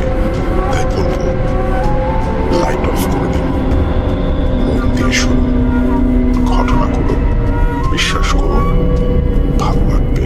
চলে যান সেই জায়গায় যে জায়গাতে ঘটনাটি ঘটেছিল, যেভাবে বলছেন ঘটনাটি ঠিক সেইভাবে সেই জায়গায় গিয়ে যদি আপনি উপলব্ধি করতে পারেন, তাহলে আসল মজাটা পাবেন। আমরা চলে যাব দুই বন্ধুর ঘটনায় এবং আশা করছি যে এই ঘটনাটিও আপনাদেরকে অনেক আনন্দ দেবে। চলুন শুনে আসি দুই বন্ধুর ঘটনায়। এবং আমাদের ইমেল অ্যাড্রেস হচ্ছে russell.ভূত.com@gmail.com, আর আমাদের ফেসবুক পেজ হচ্ছে www.facebook.com/russell.স্বাধীন। আর এখানে এসে আপনি আপনার যে কোনো কিছু আমাদেরকে ইনবক্স করতে পারেন, জানাতে পারেন কি চান আমাদের কাছে, কেমন লাগছে আমাদের এই এপিসোডটি, সব কিছুই। কি কি আরো অ্যাড করলে ভালো লাগে, আরো নতুন নতুন কি কি আপনাদের উপহার দিতে পারি, সব কিছু। আমরা চলে যাব সেই দুই বন্ধুর ঘটনায়। চলুন। আসসালামু আলাইকুম রাসেল ভাই, আশা করি আপনি সবসময় ভালো দলে আছেন এবং সবসময় ভালো থাকেন, সেটা আল্লাহর কাছে দোয়া করি। আমার নাম অতুল হাবিব, আমার বাসা বগুড়া জেলার ফুলবাড়ি নামক একটি গ্রামে। তো সরাসরি ঘটনায় চলে যাই। আমার ছোট ভাইয়ের নাম নীরব এবং ও এই মুহূর্তে ইঞ্জিনিয়ারিং পড়ছে। তো ঘটনাটা 2017 সালে। আমার ছোট ভাই আমাকে এই গল্পটাও শেয়ার করেছে এবং এই ঘটনাটার ব্যাখ্যা হয়ে আজ পর্যন্ত পাই নাই। আমাদের গ্রামটা একদম মূল শহরের সঙ্গে লাগানো, একদম যে অজপাড়াগা তা না, মেইন রোডের সঙ্গে আমাদের বাসা এবং আমার বাসার পাশে আমার ছোট ভাইয়ের বাসা, এবং শহরের মধ্যেই পড়ে। সবসময় লাইট জ্বালানো, জাঁকজমকপূর্ণ, খুব সুন্দর পরিবেশ। শহর এবং গ্রামের মাঝামাঝি আপনি বলতে পারেন এই যে বিষয়টা। যাই হোক, সময়টা 2017 সাল। তখন আমার ছোট ভাই ক্লাস 10-এ, অর্থাৎ প্রিটেস্ট পরীক্ষা অথবা টেস্ট পরীক্ষা চলবে। আমার পাড়াতে আমার আর একটা ছোট ভাই, ওর নাম অন্তর, ওরা দুইজন ক্লাসমেট ছিল, একই স্কুলে পড়তো এবং একই ক্লাসে পড়তো।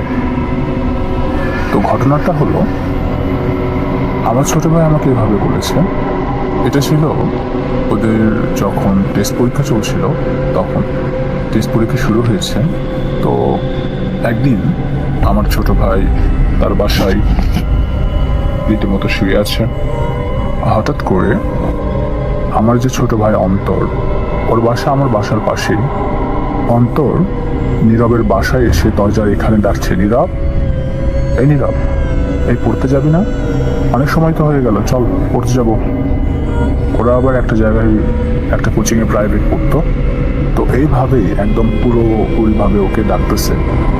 তখন আমার ভাই বলল, এই অন্তর, এসে বস, আমি রেডি হই। কোনো উত্তর আসে না, শুধু বাস ডেকেই যাচ্ছে, নীরব, হে নীরব, তাড়াতাড়ি ওঠ, যাবি না? দেরি হয়ে যাচ্ছে তো। আমার ছোট ভাই ভেবেছিল যে হয়তো ডাকছে, ভোর হয়ে গিয়েছে। ওদের আবার কোচিং ছিল 6:30টায়। তো তখন আমার ভাই অত কিছু না ভেবেই রেডি হয়েছে। রেডি হওয়ার পর বের হয়েছে। বের হওয়ার পরে ওই দেখলো অন্তর দাঁড়িয়ে আছে। তো অন্তর যখন নীরবকে দেখলো যে বের হয়েছে, তখন অন্তর তার পিঠটা ঘুরে নিয়ে রাস্তার দিকে আসলো। তো আমার ভাই এভাবে বলছে যে একটা মানুষ যদি দৌড় দিয়েও রাস্তাতে আসে তারপরেও তার তো একটা মিনিমাম সময় লাগবে। আমার ভাই যখন ওই গেটে আসলো, ওই তখন অলরেডি আমাদের এখানে একটা দোকান আছে, সেই দোকানের এখানে খানিকটা হবে অ্যাকচুয়ালি অ্যাবাউট 60 ফিট দূরত্ব। তারপরে ওখান থেকে আমাদের এখানে আরেকটা ডাস্টবিন আছে, সে জাস্ট দোকানটার কাছে গিয়েছে, নীরব আমার দোকানদার কাছে গিয়েছে, তখন অন্তর অলরেডি ডাস্টবিনের ওখানে।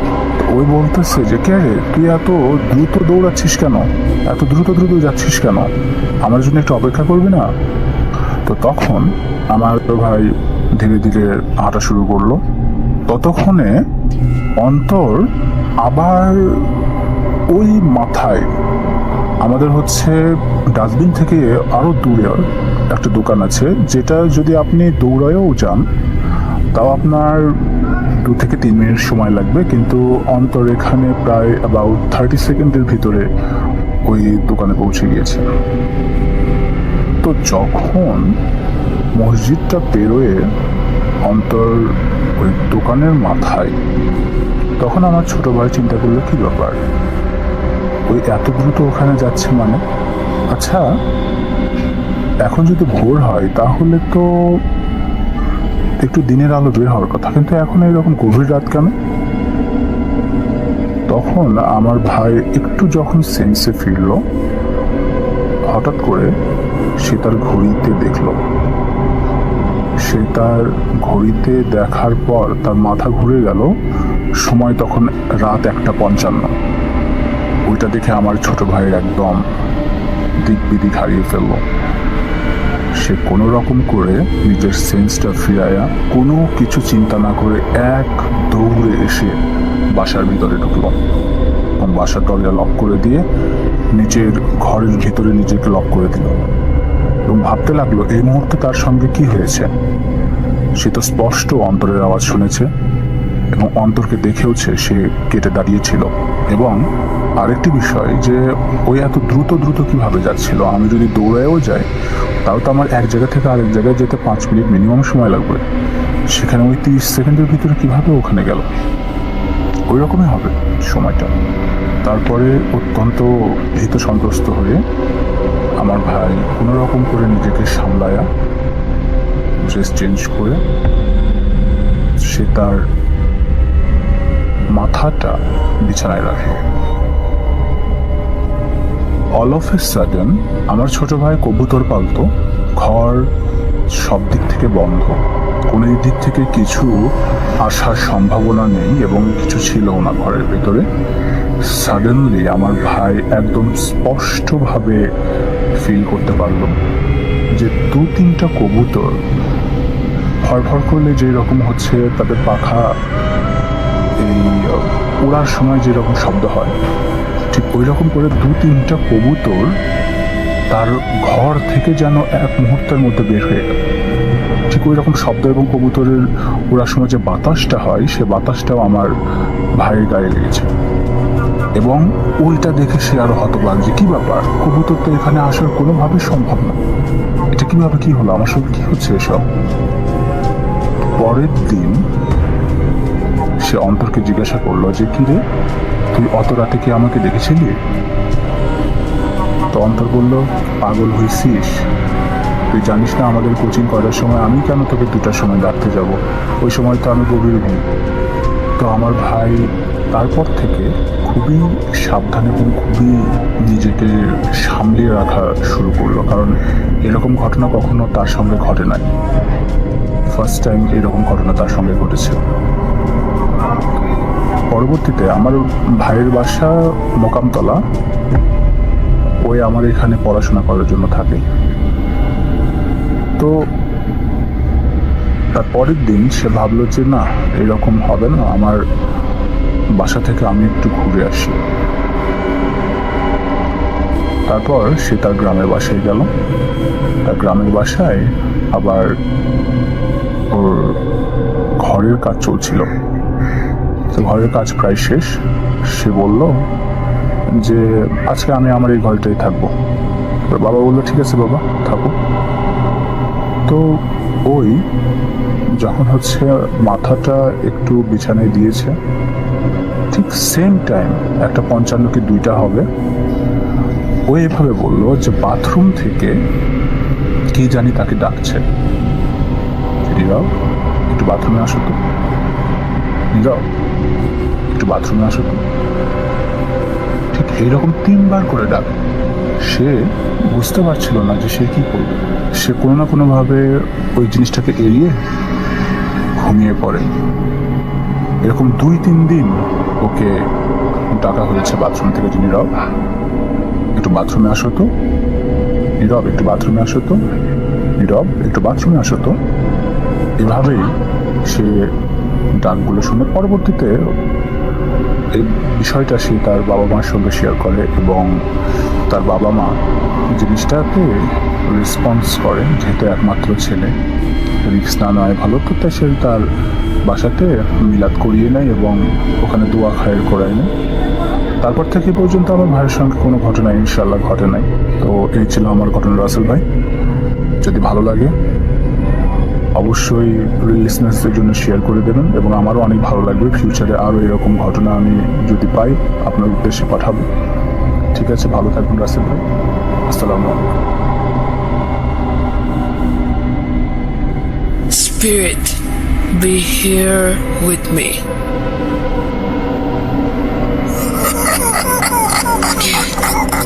কে তুমি? Voot.com. The fear returns with Russell.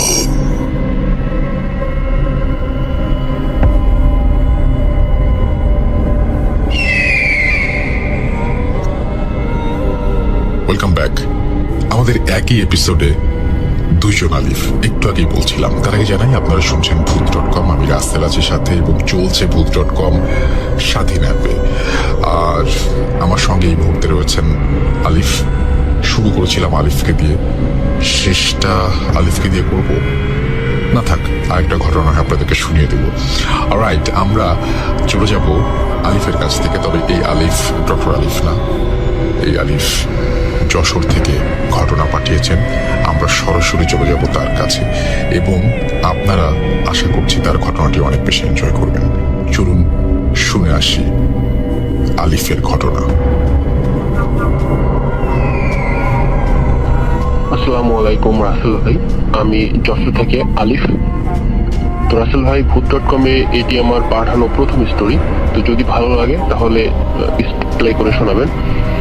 তো রাসেল ভাই, কথা না বাড়িয়ে আমি আমার ঘটনায় চলে যাই। তো ঘটনাটি ঘটে আমার এক ফ্রেন্ডের আব্বুর সাথে। তো সঙ্গত কারণেই আমি আমার ফ্রেন্ডের নামটি আসলে উল্লেখ করছি না। তো ঘটনাটি ঘটে হচ্ছে মালয়েশিয়াতে। তো আমার ওই ফ্রেন্ডের আব্বু, উনি মালয়েশিয়াতে একটি কোম্পানিতে জব করতেন। তো কোনো এক কারণে ওই কোম্পানির যে ম্যানেজার ছিলেন, তার সাথে ওই আঙ্কেলের হচ্ছে একটু ঝামেলা হয়। তো এক পর্যায়ে ওই ম্যানেজার, তিনি স্থানীয় কিছু মাস্তান টাইপের তাদেরকে আসলে ভাড়া করেন যে আমার ওই ফ্রেন্ডের আব্বুকে মারার জন্য। তো কোনো এক সন্ধ্যাবেলার দিকে তিনি যখন কাজ শেষ করে ফিরছিলেন, তো তখন আসলে ওই মাস্তানরা ওই আঙ্কেলকে ধাওয়া করে। তো তিনি আসলে ছুটতে ছুটতে ওখানকার স্থানীয় এক গ্রেভিয়ার্ডে তিনি আশ্রয় নেন। তো ওখানকে আশ্রয় নেওয়ার পরে ওই মাস্তানরা তারপরেও খোঁজাখুঁজি করতেছিল অনেক সময়। তো তিনি আসলে ওখান থেকে বের হতে পারছিলেন না। তো এইভাবে তিনি অবস্থান করতে করতে এক পর্যায়ে তিনি ঘুমিয়ে যান, এবং ওখানে সারা রাতই তিনি সেখানে অবস্থান করেন। তো সকালবেলার দিকে তিনি বাসায় ফেরেন। তো বাসায় যখন ফিরেন তখন তার ওনার গায়ে অনেক জ্বর ছিল। তো উনি তেমন কিছু আসলে ভাবেননি, তো নর্মাল ভাবে নিয়েছিলেন। তো এরপর 1-2 দিন পর থেকেই তিনি উল্টাপাল্টা বকতে শুরু করেন, মানে অ্যাবনর্মাল টাইপের কথাবার্তা বলেন। তো বলার পরে তিনি হচ্ছে এটাকে আসলে ওনারা যারা ওদের পাশে ছিল, তো তারা আসলে খুব বেশি সিরিয়াসলি নিচ্ছিল না। তো পরবর্তী দেখা যায় যে কিছুদিন পর থেকেই ওই যে আঙ্কেল, আমার ফ্রেন্ডের আব্বু, উনি আসলে নিখোঁজ হন। তো পুরোই অদৃশ্য, তাকে কোথাও পাওয়া যাচ্ছিল না। তো মোটামুটি ওখানে সবাই কর্মব্যস্ত, কেউ তো এগুলো নিয়ে মাথা ব্যথা নাই। তো যাই হোক, মোটামুটি সবাই খুঁজতেছিল কিন্তু আসলে পাওয়া যাচ্ছিল না।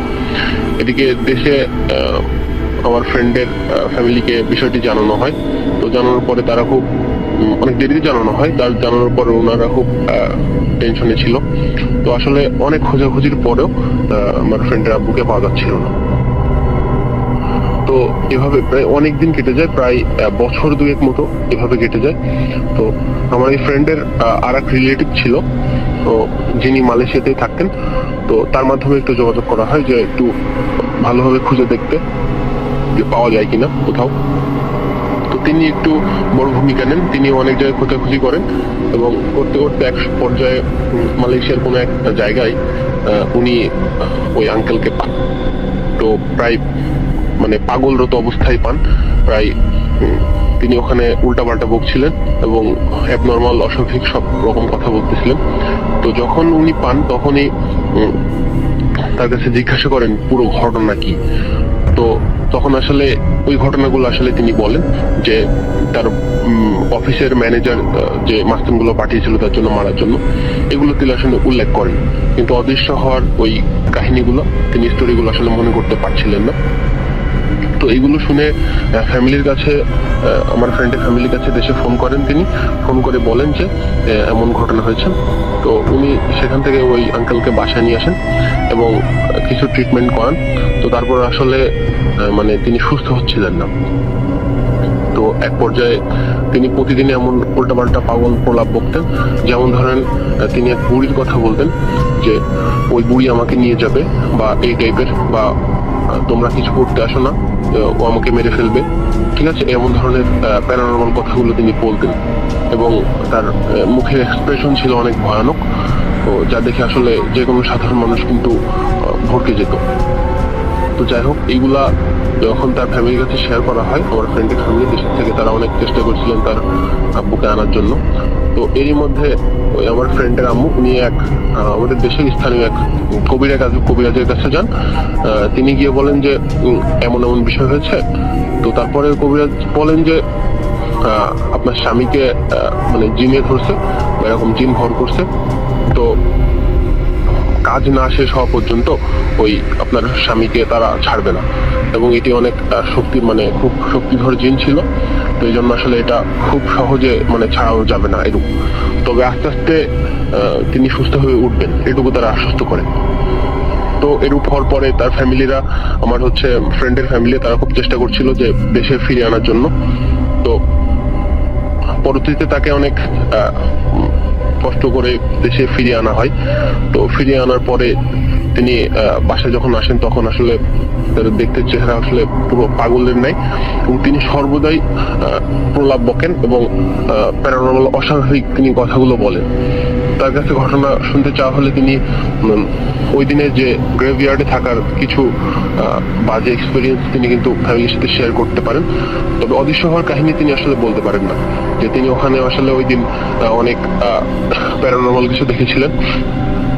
বুড়ির মতো কিছু একজন দেখছিলেন যে আসলে সাদা কাপড় পরে আসলে তাকে নিয়ে যেতে চাইছিল বা এরকম। তো আসলে আমার ফ্রেন্ডের ফ্যামিলি খুবই উদ্বিগ্ন ছিল এই বিষয়টি নিয়ে। পরে অবশ্য তারা ওই যে কবিরাজের কাছে গিয়েছিল এবং কবিরাজকে দেখানোর পরে তো কবিরাজ বলছিল যে হ্যাঁ আস্তে আস্তে ঠিক হবে। তো আসলে ভাই তারপর থেকে আমার ওই ফ্রেন্ডের আব্বু এখন মোটামুটি সুস্থ। তবে এখনো তিনি হচ্ছে ওই বুড়ির কথা বলেন এবং বলেন যে ও আমাকে নিয়ে যাবে বা তোমরা আমার কিছু করতে আসো না, এবং এই ধরনের মানে অস্বাভাবিক কথাগুলো বলে, এবং তার ফেসিয়াল এক্সপ্রেশন কিন্তু অনেক মানে ভয়ঙ্কর থাকে। তো এখনো আমার ওই ফ্রেন্ডের আব্বু জীবিত আছেন, মানে মরার মতো মানে পাগলের ন্যায় আছেন। তো রাসেল ভাই, এই ছিল আমার ঘটনা। যদি ভালো লাগে তাহলে হচ্ছে প্লে করে শোনাবেন। আসসালামু আলাইকুম।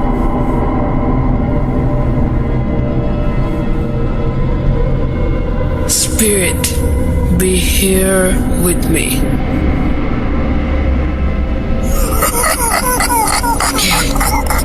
Get to me.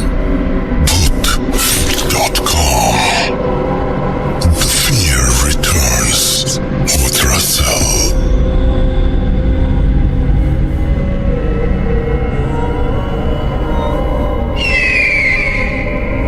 ওয়েলকাম আরো একবার আপনাদের স্বাগত জানাচ্ছি। আমরা খুব অবাক হয়েছি এই জন্যই যে আপনারা যারা ঘটনা পাঠাচ্ছেন তারা এই সময়টাকে উপলব্ধি করতে পেরেছেন, এই সময়টার গুরুত্ব বুঝতে পেরেছেন, আর তাই জন্যই আপনারা অসংখ্য ঘটনা আমাদেরকে পাঠাচ্ছেন। এই মুহূর্তে আমার কাছে আরো একটি ঘটনা রয়েছে, যে ঘটনাটি আমাকে পাঠিয়েছেন পলির ঘটনায় আমরা চলে যাব এবং আশা করছি যে এই ঘটনাটি আপনাদের ভালো লাগবে।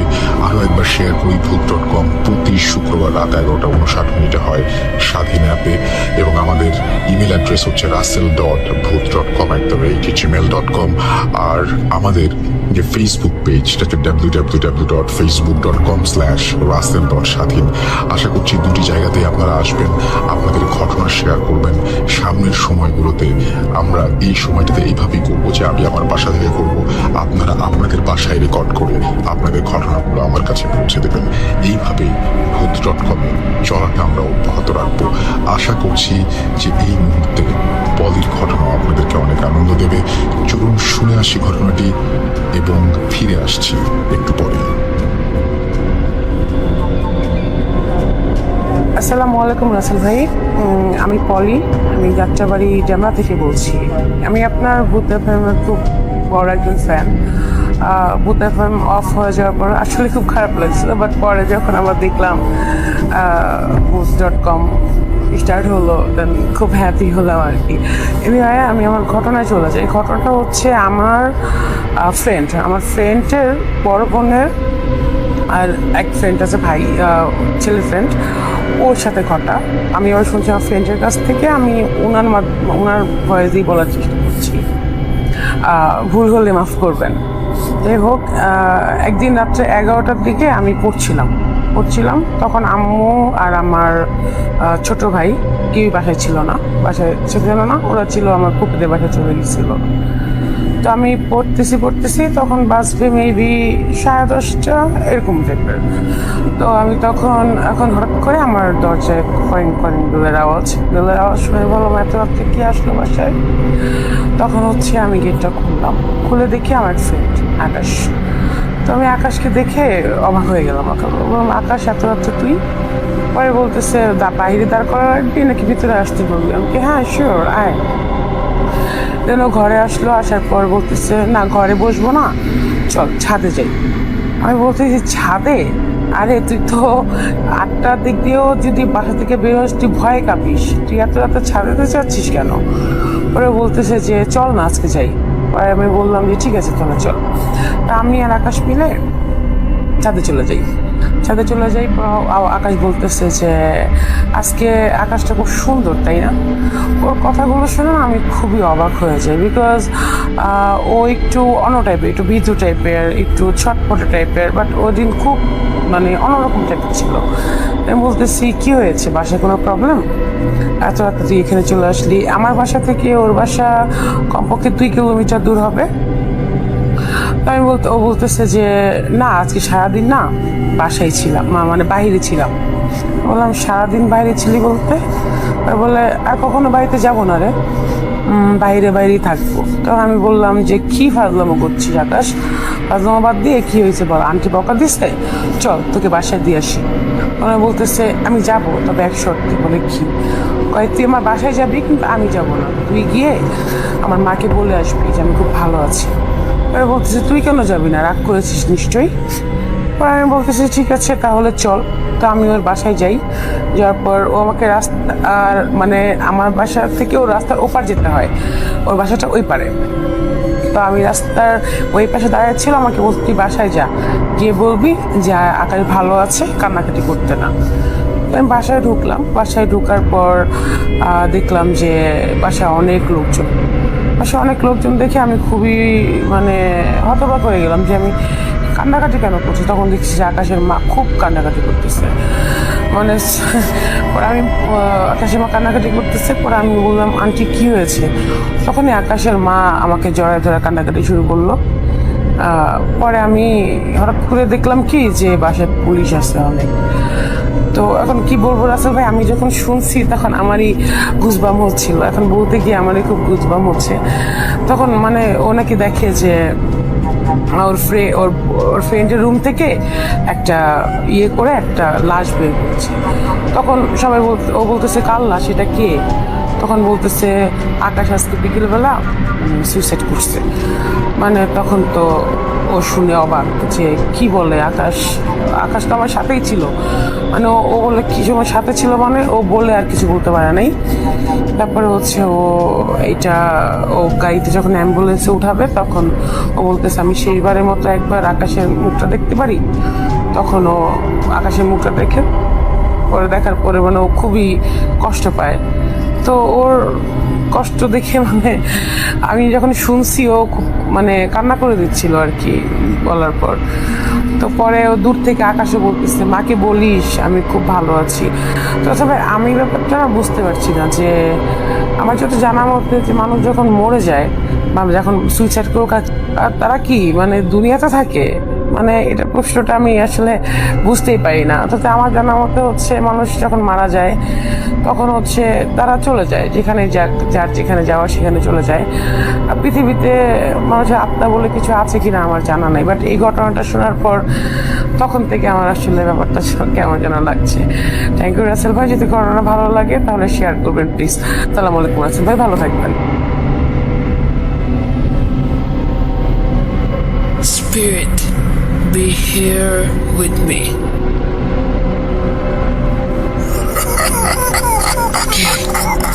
¿Qué তুমি? Bhoot.com. The fear returns with Russell.